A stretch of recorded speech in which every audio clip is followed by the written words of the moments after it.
I wanted to talk about my thoughts on AI and what's going on in the industry now, or what's going on with AI technology, generative AI, generative pre-trained transformers, neural nets, whatever, So I want to talk about, is there AI fatigue going on? Is it really doom and gloom? So is AI going to completely kill, the industry we know it today, your livelihood? Or is it justified hype? Is it really that game changing and it's going to bring, the human race and the frosty dinosaurs and all that shit forward? I think I'm somewhere in the middle, right? I don't think it's fully doom and gloom. I think some people are overreacting. But, I think AI still has a long way to go in AI technology. And humans have a lot to do with that. I think there's a synergy there. So that's kind of what I want to talk about today. But, I want to start with AI fear, okay? But a lot of you in my community are feeling this, right? The economy hurts. Like, a lot of us are struggling to get by, I'm pretty sure everybody in here that's watching is struggling with something financially or, economically, trying to buy a house. Maybe you can't buy a house. Maybe you overpaid for a house, right? I'm having trouble selling land right now because of the economy. And, if you looked at the stock markets this week, there was a huge sell-off with AI because one of the contributing factors, but there's a lot of reasons, inflation, whatever, mortgage rates are even higher today. But there was a massive sell-off with AI technology companies and their share price. One of the major reasons is GPT-5, kind of under-delivered. Don't get me wrong, it's really cool. And a lot of the, MCP connections, like with Excel, and now it can connect to your GitHub. It has agent mode. A lot of that's really cool. And I tested out GPT-5 and I think it's pretty good, but I'm not going to lie. It was freaking overhyped, right? And so with that sell-off now, now the markets could possibly tumble, but the mortgage rates, and we don't know what's going to happen. There's been layoffs going on for the last 2 years with CEOs being overly ambitious. Like, we're going to replace all our devs with AI, and, we're going to get rid of our recruiters and use AI, and AI this and AI that. And it's exhausting. It's really exhausting. And, and there's a whole thing to be said, like, like CEOs being overly ambitious, out of touch, and just like every time there's a new technology, every single time, that's what they grasp for, right? Also, like, so one of the things that I wanted to talk about this is, some of you guys in my community pushed me to show the girls my little dinos, K-pop Demon Hunter, and they love it. And I'm glad I showed it to them. Like, my older daughter, she memorized her first long song. She knows all of Golden at this point, and she's almost 3. Like, that's crazy. That's crazy. And I'm not exaggerating it. Like, maybe she's not saying the words right, but man, she gets it. And so, like, I've been watching on TikTok, and there's these AI videos that play the songs, and when she hears it, she comes running. But it'll be like this AI generated, like, young kid wearing like the clothes, like the clothes they're trying to sell, like on TikTok Shop, right? Like, so it'll be like a shirt and pants, and that's all it is. And they're walking and they're smiling, and I'm like, man, this is just weird. This is just weird. And I get that uncanny valley, like, it's AI, right? It's AI, and you open up the comments and everyone's disgusted. They're like, what the fuck are you doing? Like just show the clothes like on a bed or something, and just show the sizes so we can buy it. And I feel the same way. And like, I'm doing some of the music stuff, and I see a lot of lo-fi music on YouTube, and it's just all AI generated slop. Now, don't get me wrong, we use it on this channel, right? On my music, I do use it for my cover art. If I didn't, man, I'd go broke. Like, one of my artists, just for like a cover art, wants like $300. Like, I can almost make a whole album for $300 for just like regular lo-fi. I buy in bulk, dude. So like, if you add up all the covers that I've actually bought, I still don't think I'm in the green with how much money I get from royalties. The royalties are really small. Like, it's really hard, which, by the way, you should definitely go listen to the Beat Lab. I'm gonna drop a commercial at the end of this video, so please support. Go to hypervola.com/the Beat Lab. Anyway, yeah, so it feels like there's an advertisement and an art, the human touch is being lost, or the dino touch, right? I guess I'm a part of it. It really helps too. That's kind of why I'm somewhere in the middle. You see a disruption of business models, guys, and I'm dead. Like, hear me out. I bet you there's an advertisement either for this video or you saw one today where someone's trying to push you a new product and they're like, now powered with AI. And it's like, what's that even mean? And I remember like our washer and dryer, we bought like 2017 models. So this is before like, GPT models. And this is even when neural nets was just like, oh, that's pretty cool. But like, it's like a 2017, 2018 model of a Samsung washer dryer or whatever. And it has AI enabled. I don't even know what that means, but here's what I think it means. I think it means when I put my clothes in, it's still gonna be fucking wet when I take it out. It's still fucking wet. I just know whenever I wash my clothes and dry my clothes, well, of course in the washer it's wet, but I mean in the dryer. When I dry my clothes, I have to fucking dry it twice. That's what AI means in it, right? So it feels like all these products are just AI everything. And look, I'm partially to blame. I'm launching my new startup. Please go support mysquadron.ai, right? I started a new company called squadron.ai, and the whole point is what I'm trying to do with this product is give AI agents agency. So I'm part of this too. Like, I'm not saying I hate AI. It's just the way like it's being jammed down our freaking throats. You know what I mean? And I know you feel it. It's just with these commercials, it's almost like the marketers and the program managers and all that, they're like, yeah, just say AI and it's easy money. But it has been, there's been a bubble. Like, everyone's buying all AI products on the stock market. I literally own the only fucking stock that is not making money. Like, it is just crashing. It's Veritone. Please buy Veritone so I could sell it. So yeah, the AI fatigue's real. I'm feeling it. Advertisements have AI. It's like, you see some of it and you're like, dude, there's a lot of the people that are doing automated AI products. Like, you'll watch influencers on YouTube and they'll be like, how to automate your business and make $5,000 a month or $20,000 a month just using AI and automation. And they give you like this easy entry playbook on how to just automate everything and have that robot voice read out fucking like Reddit, whatever. I don't know. Watch me be doing this in like a year and I'll just be like, it's a fucking business. But kind of what I'm getting at is like, there's no quality in products. Everyone's just shoving AI in everything. And I mean, I'm part of the problem, I guess. But like with my company, what I'm trying to do is I'm creating a real product with real quality that helps spin up agents and you can command them. And so like going back to the CEOs and the buzzword things, like, I don't know how long you guys have been working, but like I've worked with executives, I've worked with, higher level leadership. And man, I've heard the buzzwords. I've been around for a while. Like, I've been around even when mobile apps were a thing. I remember when, for some of you older fuckers out there, do you guys remember like, there's an app for that? There's an app for that. Mobile apps, there's an app for that. It's like, oh man, I need to plan a wedding. There's an app for that. Oh man, dude, my butt itches. There's an app for that, right? I was around during that time. I was trying to make an app at the time. Now I actually have an app. Go download Tender and, help me make money so I could do this full time instead of actually working a job where I have to, work a lot. Anyway, but then DevOps CI/CD, like when I started getting into my career, I remember like the customers would, come in and be like, hey, how are you going to improve our product? And how are you going to, improve deliveries? And then you would just see an executive just smirk and say, with our CI/CD pipeline and our DevOps infrastructure, we're going to be bringing you continuous integration, continuous deployment, and continuous improvement. We're going to push everything left, all that stuff. It's like buzzwords. Right, so I get the buzzwords, I get the scams, and I get why it's so frustrating.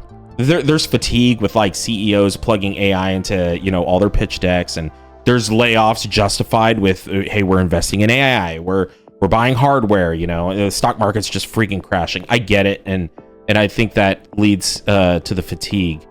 But I think there's a counterpoint to that though, because like for me, there's a plus side to it. A lot of my company, I wouldn't be able to run if it wasn't for AI. I use it, for example, for Tender. I was pushed by Google Play. There's some company, I don't even remember what it is, but they will do legal documentation for you and it's free. However, if you want to sell in certain countries, you do because you want the money. or if you want to, if you want people to be able to actually use your product, then there's like all these legal cases. For everything you add, it adds up. And by the end of it, just to get my stupid little app that I made with 90% AI, the rest of it, when I mean AI, I really mean GPT-4 and a little bit of Copilot. But in order for me to actually fill out that legal paperwork, they wanted $1,000 for every single add-on I added. It was $1,000 total. And I'm like, screw that. I created a EULA with everything I wanted in GPT-4 for $20 a month, right? And I use it for everything else. Like I use GPT. As a matter of fact, the talking points for this video, I use GPT-5 to help me out, right? My logos for fantasy football, I used Midjourney and I used GPT-5. So there's usefulness there, but I think it's almost when it's throw it into the wind and just tell AI to do it, and the person who expects it comes back and it's all wrong. It's kind of like that guy that decided to make his own video game and it looked like that ET game, bloop bloop bloop, with GPT-5. He's like, this dog shit. No, you have to iterate. And so like I have a friend, he's like a way high up engineer, and he has a lot of devs, and he says it's like pulling teeth. Like he actually wants them to use GPT models. When they get work from a client, they can improve their margins. But like a lot of the devs are pushing back on him and say, nope, AI can't replace us. Like I'm better than AI. Like I can code better than AI. And to an extent that might be true. I run with that at work too. Like I use AI. I use GPT models to help me generate code at my work. Like I do it, right? We have our own work, model, but whatever. But there are devs there that are like, I refuse to use it. I want to boost up my skills. I refuse to use it. I can respect that. But then you see the hubris of, well, AI can't replace me. AI can't do what I do. No, yeah, it can't. Like when you iterate, it definitely can. And I've even seen some of you guys in this community, like you guys respond and you guys say, hey, Frosty, like ChatGPT doesn't know how many Z's are in pizza. Well, one, I think they fixed that. But two, it's like, okay, but you're talking an instantaneous issue. Like when I made the Tender app, I mean, it was like a month and a half slog of going back and forth, iterating. Hey, no, you got this wrong. You hallucinated here. Fix this. Over and over and over to get my app at MVP. Within 10 months, it's in maintenance mode. And it's out there. Please go download it, try it out, Android only. But it takes iterations, and that was with GPT 3.5 and GPT-4. So I think there's a lot of like ignoring AI and ignoring skill growth. Like I still talk to some senior devs. They're like, yeah, man, I got to try out this AI stuff. I'm like, bro, where you been? You need to adopt it. It's a tool. You need to use it. Like you don't need to have it as a crutch, but you need to try it. So I do think there's individual hubris, but I do recognize that, GPT models do have hallucinations. They have limitations. They can be risky. Like with the legal stuff, I remember the model said, hey, on Texas code, whatever, it says this. And then when I looked it up, it didn't. That could have gotten us in big trouble. So you got to weigh out the risks, but I do think it's an effective tool. Right. So it's not just all fatigue. Like I'm using it too. That's why I feel weird. I'm kind of in the middle. Like I get why people push back on it, and I get the fears, and I definitely get the fatigue. But I also don't understand the hubris thinking you're like, this thing was trained on the freaking internet. Like it may not understand, but it can forecast what it wants to say. And when you iterate over and over and over, as long as you're refreshing the model, you should be able to avoid hallucinations. The longer the model runs, the more hallucinations. At least that's what it seems like. I'm not going to claim to be an expert. Look, I just have experience. Creative fatigue. So I said AI fatigue, but creative fatigue, like AI art. So I went to art festival this year, and I saw like a lot of the artists were like, hey, we don't use AI. We are not AIML, we are HIEL. Like it was like human intelligence, experience learning. I can respect that though. I can respect that because kind of like I was talking about that TikTok ad that gave me the heebie-jeebies, like that thing was kind of frustrating, right? And it's gross and it's uncanny. And isn't it weird, like humans and now me as a evolved dinosaur, isn't it weird how we now have like a new sense where we can look at something and know if it's AI? It's funny that in like 2021, 2022, a painting, digital art made out of Midjourney won an art competition, but now you can just look at a photo or a painting and you know if it's AI. You have a new skill. You have a new skill that you wouldn't have been able to tell. Because when I've shown a video to my daughter because she wants to see it, she can't tell it's AI. She's like, oh, that girl's pretty. And it's like, what the fuck? No, this is fake. Like, this isn't real. Yeah, so I don't know. I call my daughter pretty all the time. She thinks everything's pretty, except for her daddy. She called me a diaper face. That's funny. I think humans create, and dinosaurs, crave, at least, you know, smart humans that appreciate art, I think create genuine human crafted material. And it's lowered the bar. So like, you know, AI just available for everyone seems to have like lowered the bar for unskilled people. So now like I can produce art content. You can see on the Beat Lab, like I have AI generated album covers, right? It's because it'll cost me too much money. I'm unskilled in that regard. You know, I have to keep iterating on generated prompts. But like anyone can make it. And that now, you know, the people who are driven by the TikTok and the YouTube algorithms, now they're just pumping out crap content. Although the AI generated the Bigfoot memes, those are hilarious. I don't care what anyone says. But to a counterpoint, like there's applications out there that I think are really cool too. Like now you're seeing applications with legal aid. Like I'm using ChatGPT for small business strategy. I'm using it and it helps me. You know, there's that guy that posted online that he lost a bunch of weight because he just did whatever ChatGPT told him, right? But I mean, arguably you could read an article and it might do the same thing. But there's therapy bots too. Like I've gone on ChatGPT and went like, hey, I really don't want to go to the doctor. I got this cut. It looks infected. What should I do? And it told me what to do and it worked. Or I'm about to die tomorrow. We'll see what happens. But, you know, I want to talk about the dark side real quick. You know, there's scams and blackmail. One thing that super scares me is the robocalls used to piss me off. And I know they would record me if I said yes. And now, you know, I was always afraid I'd, you know, agree to having DirecTV or some shit forever.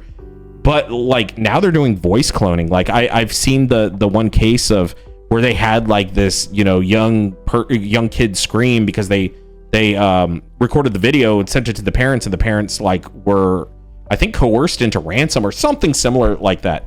Or fake videos. There's that one meme I saw on like a YouTube short that was like, and it's this guy sweating and it's like me in 5 years, you know, on the stand in court defending myself, watching a video of me doing some crime I did not commit. Like that super scares me. And then like deep fake, like, you know what I'm getting at. Like I'm talking about like the sexual videos, like it looks like, you know, the government's taking steps to outlaw that, but that's super scary. Can you imagine the kind of blackmail, the kind of lives you can ruin with that? So there definitely is a dark side. There's also the mass displacement of jobs. Let's say, you know, I'm wrong, or the hubris devs are wrong, and a lot of us can be replaced, right? A lot of us developers, they don't need us anymore. You just need one program manager with a bunch of AI agents. It's like, what do businesses look like in the far future where it's just a GPT or AGI, like a general intelligence model, you know, running a business as like a digital CEO? What does a business look like where it has a digital CEO and it's just contracting out a bunch of agents for hire, and it's using some like fake money to transfer in and out for jobs? And like, what does that look like where all the humans, isn't that WALL-E? Is that what WALL-E is? I don't know. Where all the humans just don't have jobs and we're all homeless and it sucks. So, or like a lethal takeover, like fucking Skynet style, dude, and you got Terminators just taking out humans. Like, there is that dark side to worry about. I don't think we're gonna get there. Like I said, I'm kind of in the middle. I think AI is a tool, but you know, I think about it. But yeah, like I said, I see AI as a tool. Every era has a fad or technology. While I think AI is a fad, I think you're seeing more fads like AI agents might be a fad, even though I'm building a business on top of it. We'll see if that works. But like the phone app revolution, blockchain, DevOps, and lean, right? Lean, like, you know, all those like Scrum and Safe Agile, and, you know, being a green belt or a black belt. And I forgot what it was called for lean business and process management and stuff like that. That was a huge fad to increase profits, right? Search engines and SEO. Remember, every tool had a search engine and they all sucked. Like every one of your university search engines suck, right? On your company's website, I bet you the search engine is ass, right? And then SEO, like addicted to the algorithm. I've said the F word like 3 times. Like I'm probably 4 or 5. I'm definitely not SEO'd for this video. I'm going to get like 12 views and like 1 sub out of it. But I don't think AI is going away. For some of you in the community that are trying to, I guess, look for something positive or guidance in this video, like I've been telling people I mentor to push towards quantum. And I get it. I know that quantum, a lot of people require PhDs. Look, I get it. But like when the GPT models were first being created, they all had GPTs. And now, you got fucking... You got kids using ChatGPT. Like you don't even need a master's degree to take use of AI. I mean, you have people training their own models, and they're in high school. Like there will be a time where there will be quantum hardware available, or there will be quantum languages, and isn't there like C-qubit or something like that, or C-bit? Where you can learn these quantum languages, and they're going to be like, oh hey, we can solve NP hard problems in linear time or whatever. I tell a lot of the young devs, like, everyone and their mom's in on AI now, push towards quantum. Or there might be something else. I don't know what the next trend is. And I'm pretty sure I can't call it, but, But yeah, I think people are going to be training their own models locally. Laptops, phones, their own personal servers at home. I kind of already am a little bit. I think you'll see AI as normalized, kind of like a search engine bar or spreadsheets. I think AI is powerful, but the future could be it's more mundane. They could pass a bunch of laws to limit it. They could code it in. Who knows? But I think the answer's somewhere in the middle. Anyway, look, I'm definitely past time. I got to call it now, but I appreciate you guys listening in. What do you want to listen to next? What do you think about what I just said? Right? Go ahead and write a comment if you agree with me, disagree with me, if I rambled too much. I don't know. Listen to the Beat Lab. Don't forget to like, comment, subscribe. Tell me in the comments what you want me to talk about next. Maybe we just do this. Do you like the history videos or do you like this? Anyway, I really appreciate you guys hanging out, listening to me rant. Take care.